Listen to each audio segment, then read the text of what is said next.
तो आइए दोस्तों, आपको एक चैता सुनाते हैं। अभी कटनी आ रही है गेहूं की, तो कटनी में चैता सुनाते हैं। हर एक औरत का जो है दर्द होता है जब कटनी लगती है, तो कितनी तकलीफें होती है। सुनिए इस गाने में। अरे घाम लागता है पिया, घाम लागता, घाम लागता ये पिया, अरे घाम लागता,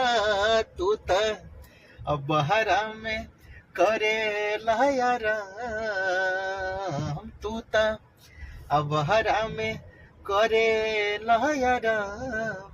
चैत में हमरा घाम लागता, तू त बहरा में करे लायारा, चैत में हमरा घाम लागता, घाम लागता ये पिया, अरे घाम लागता, घाम लागता ये राजा, घाम लागता, तू त बहरा में करे लायरा, तू त बहरा में करे लायरा, चैत में हमरा घाम लागता, तू त बहरा में करे लायरा,